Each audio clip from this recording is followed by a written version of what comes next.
Hello everyone, Rick here.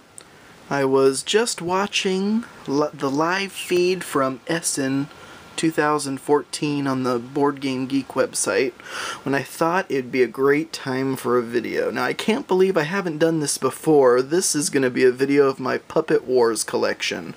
Now, Puppet Wars is a tactical miniatures game made by Weird Miniatures, the same folks who've done the Malifaux game.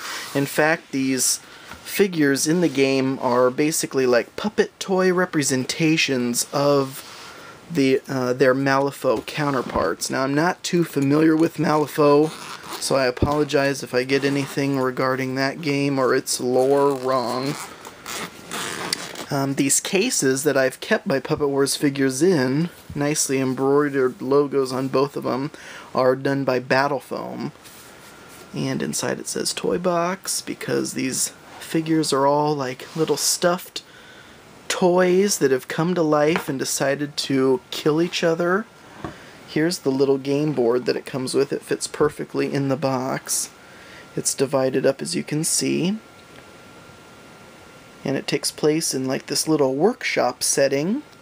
The game also comes with plenty of tokens and counters for various status effects. Combat and other attributes are resolved using a deck of cards, which I think Malifaux's known for as well.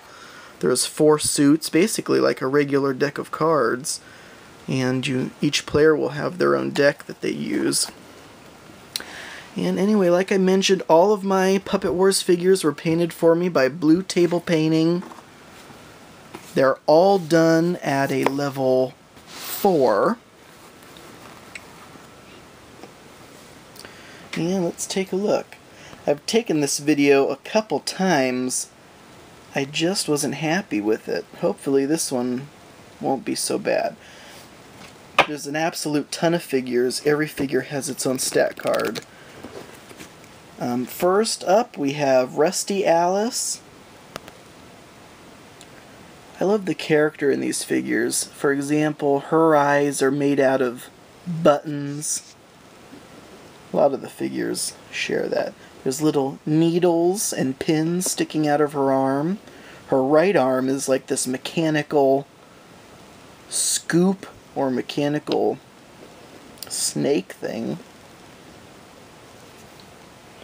Give you a better idea of that. Here's her in-game stat card. So all the figures have effects, stats, name. They're divided into 3 different types: masters, sidekicks, and pawns. Rusty Alice is a sidekick.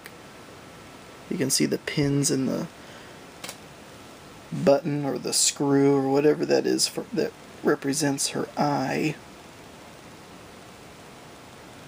I really hope that this focuses, because the detail in the paint job and the miniature sculpt is just so awesome. Again, these are all level 4s. So that's enough of Rusty Alice. Next we have Sebastian. Now he's an awesome figure. He has a zipper for a mouth, and more stitching, and a button for his eye.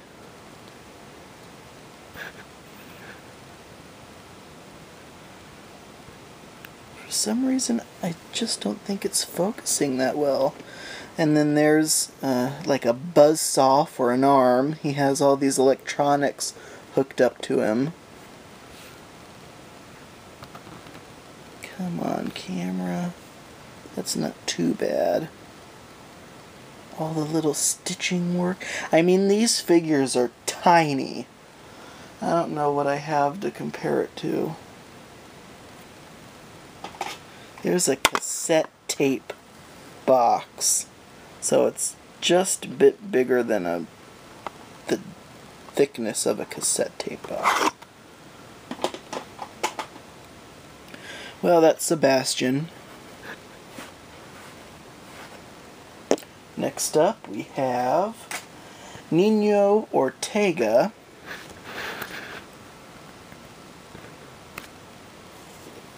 He has some cool sunglasses on and a big cannon.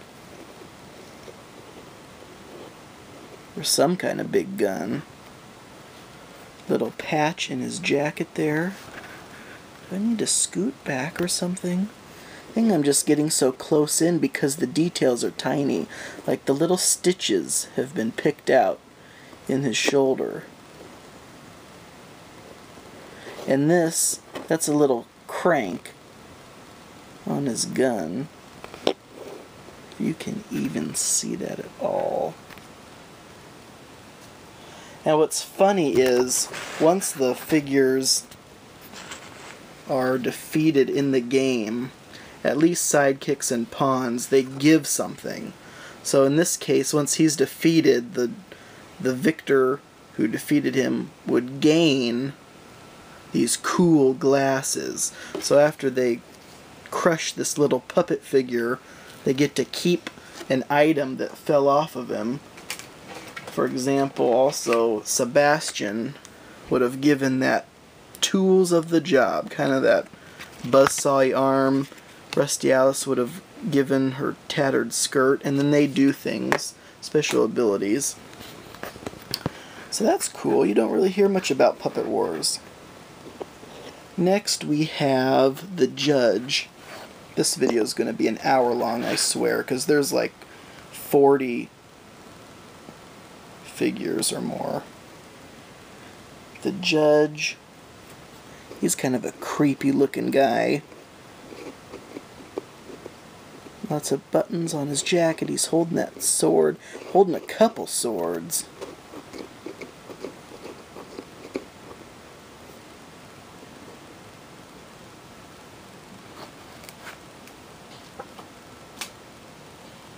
Next we have the Punk Zombies. Now, I have multiples of some of these figures. Some of these, well, when you buy the base game and the multiple expansion packs, sometimes you'll get duplicates, so I just had them paint up everything I got. This is the Punk Zombie. Some figures you can have more than one legally in your puppet band.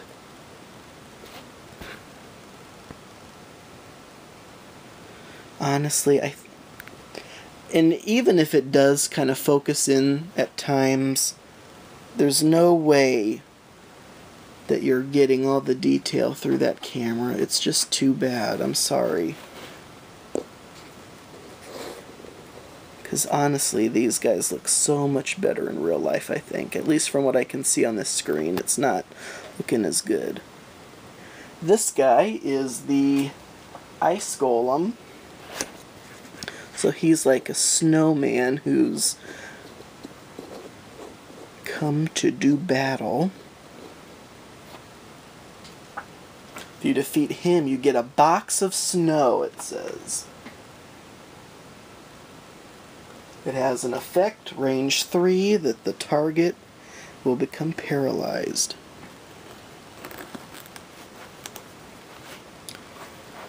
Then we have Bet or Betty Noir. She's a creepy one too. Look at that mouth. If you can. That probably didn't help things. But she has no eyes and a spooky mouth.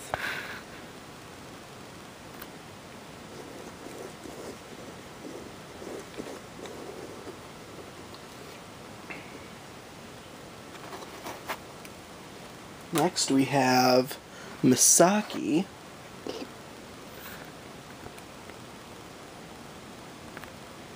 Who has stitching going right up the middle of her face.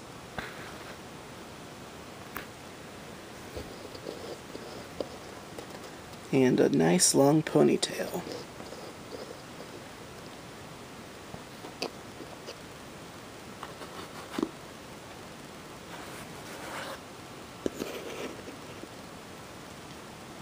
Next we have a figure called the Witchling Stalker. And that's kind of a creepy guy too. He has little red buttons for eyes. And a old sewn up hooded jacket. He has these weird little claw hands, and you can see the little chain holding his sword to his back.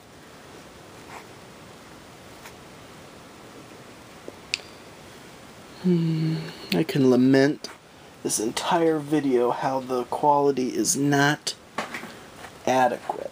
But anyway, I promise not to make mention of that anymore. At least not for a while. This guy's called the Bayou Gremlin.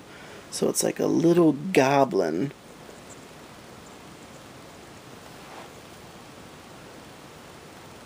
With a banjo. And a nice little hat.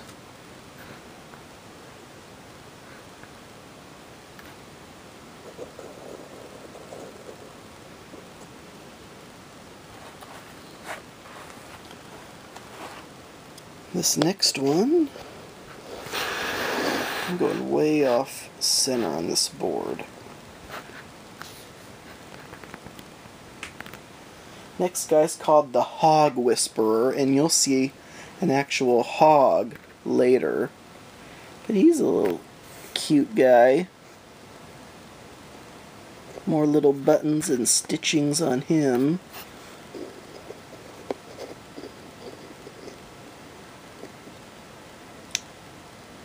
Just picking out all those little stitches is so impressive to me. I hope that comes across at least a little bit. Now this next one is one of, if not my absolute favorite figure. The zombie Chihuahua. And oh, you better focus on this guy. He is adorable. I wonder if there's too much light. He has the cute little blue eye, and then the other eye is stitched up. And has a bone in his mouth, and his two front legs are nothing but bones.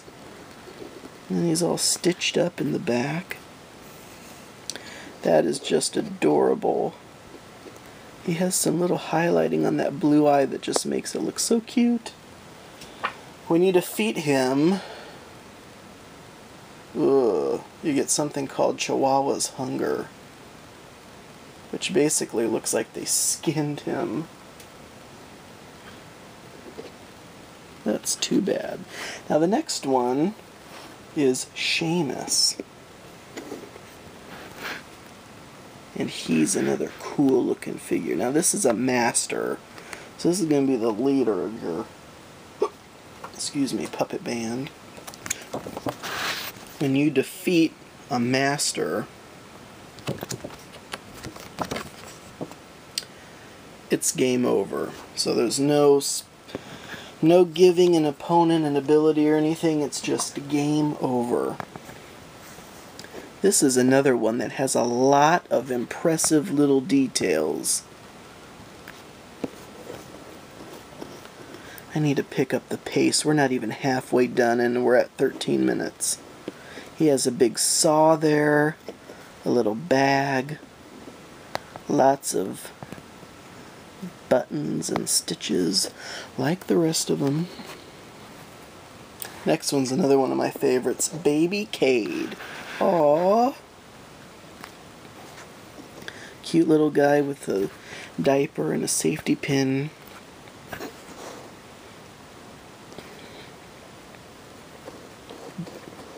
Buttons and stitches, and he's holding like a little teddy bear and a steak knife. Another one of my favorites. I must have put these all next to each other for a reason. Sorrow is this ghastly pair's name.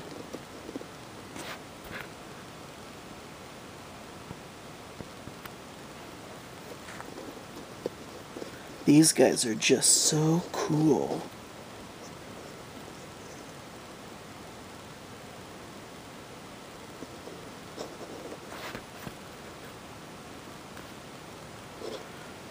And next we have Pandora. which makes sense as she's like a puppet popping out of a box.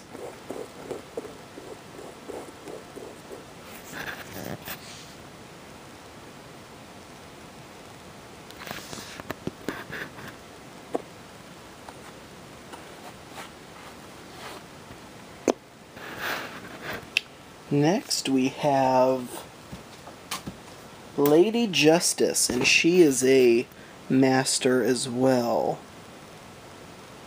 Her eyes have been sewn shut.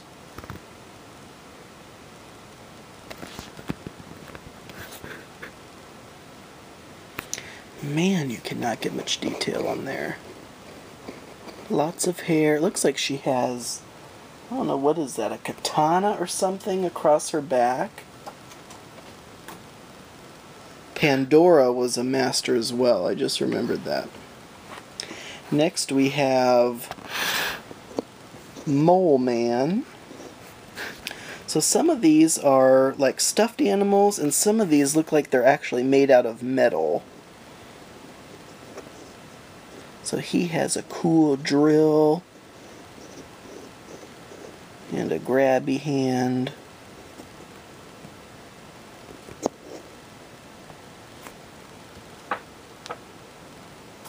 He gives you a blindfold if you defeat him. Next we have Bad Juju. He just looks like a branch or a twig that came to life.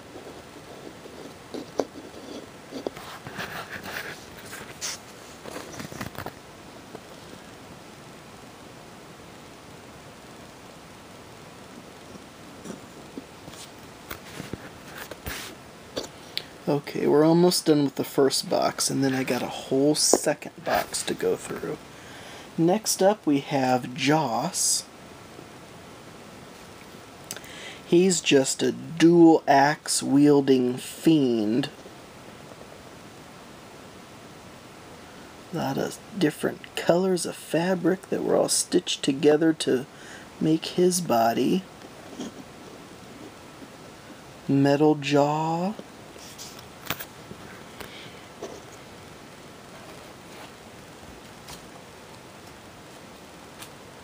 Next we have someone named Guild Autopsy. I love his cork gun, so he has a little gun there with the string hanging out attached to the cork.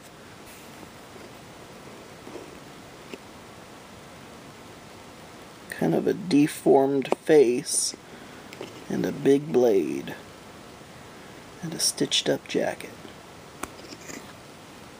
And last for this box, we have Marcus, another master.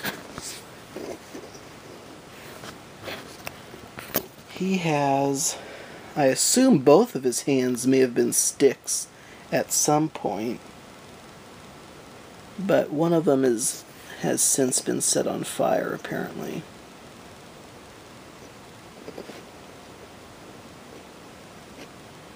No, actually, I think he's just carrying that stick. So his hand actually is not a stick. But needless to say, his other hand is on fire.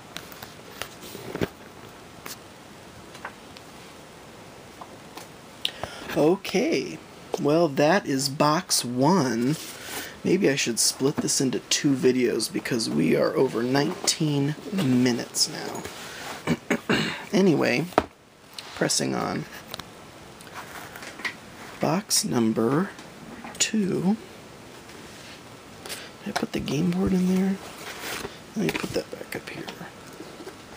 Now, box number 2 is going to have a lot of duplicates because in all the expansion packs and everything,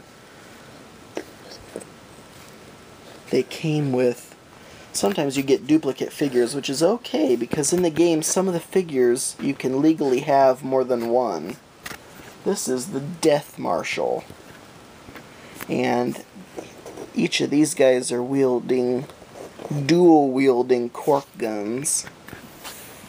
Man, come on.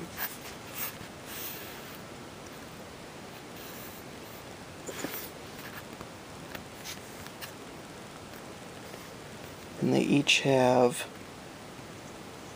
like little medical bags or something, but look at that face. Oh, spooky. Little sheriff's badge on his belt buckle. That just looks so cool. And so BTP, when there are more than one, they did kind of do different things. So they put the little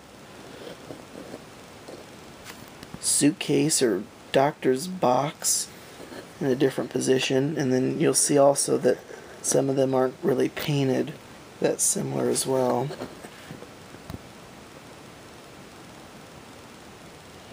The details on these are just so tiny. I hope you can make them out okay. Oh boy. Next we have the nurses, and these are some of my other favorite models. I have two of these also.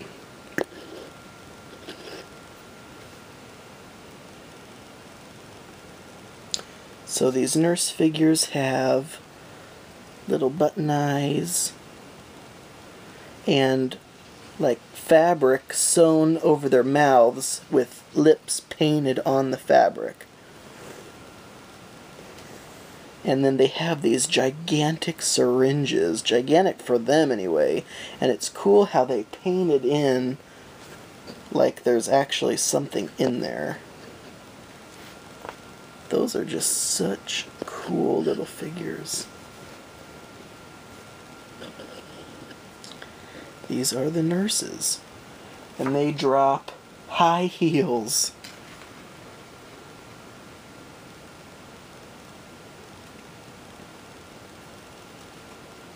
Which has a nasty effect in-game. Okay, that's enough of the nurses. Next up we have another of my favorites. I just love most of these figures. They are so full of character. These guys are called the Razor Spine Rattlers. So they are like little mechanical snakes. So cool. They have their end of their tail is an electric plug, a wall plug, which they apparently don't need to be plugged in. Little screws and gears and sharp teeth. Yep, love those guys.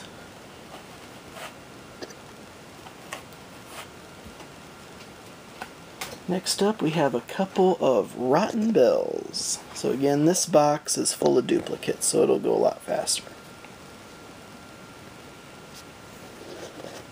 Kind of a hypnotizing effect on the back of her umbrella.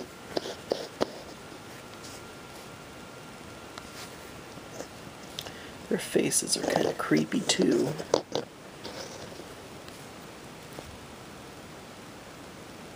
And their dress all stitched up and full of holes.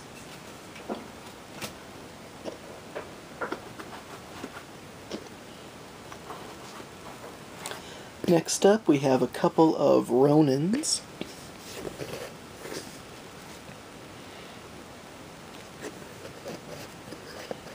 Kind of a dreads thing going on with their hair.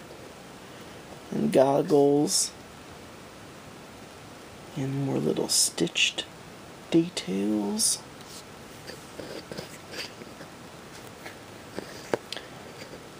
Looks like a cork gun there as well. I just think that's so thematic. Next we have the December Acolytes in their winter coats. Don't look too happy. Little bell on their collar.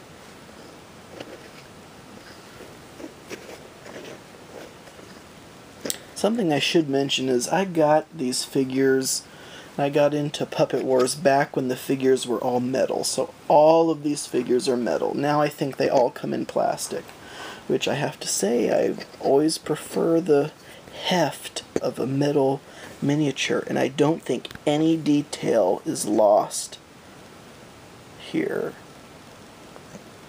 And then this figure These guys are called the Guild Offstringers. They're basically scarecrows. Those crows aren't too scared of them, though. And you can see the stitches and the buttons.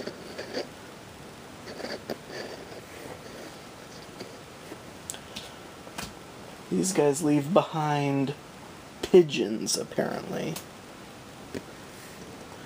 And that's true. Even the pigeons are puppets. I don't know if you're going to be able to see that at all. But the eyes are buttons, and there's even stitching along the back of the birds.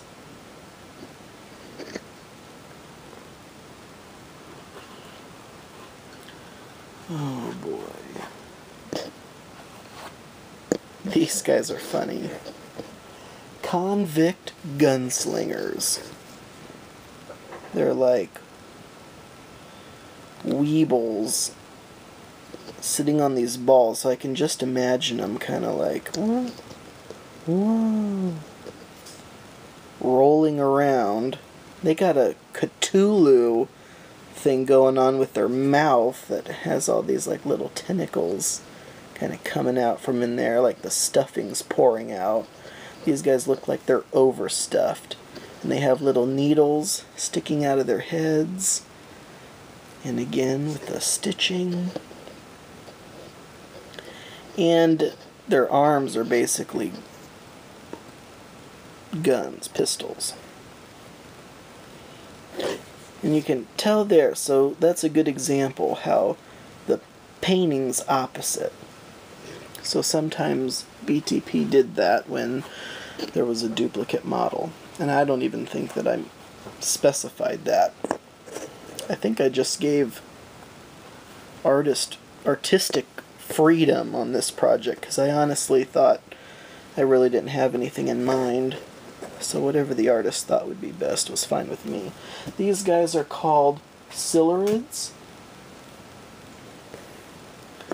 They're just bizarre. Look at the face on these guys. Full of stitches and unpleasantness.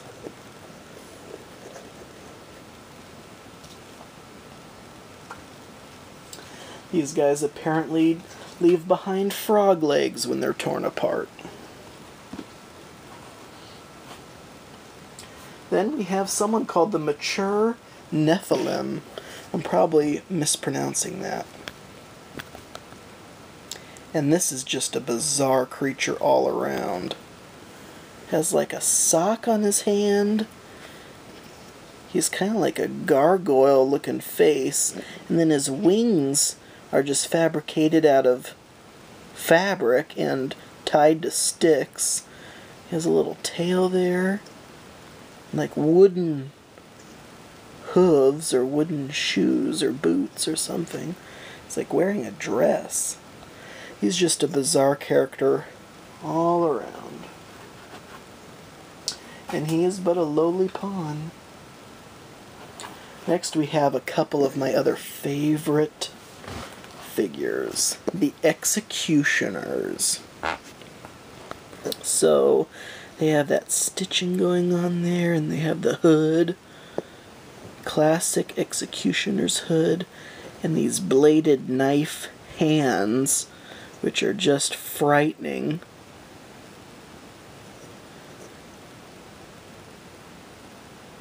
Can you imagine some disturbed puppeteer putting together these freaky toys? It kind of reminds me of the movie, what was it, Little Soldiers? Or Small Soldiers? Something like that. Cobble together some frightening figures. We are approaching a half hour, but I'm almost done. We have the Malifaux Cherub.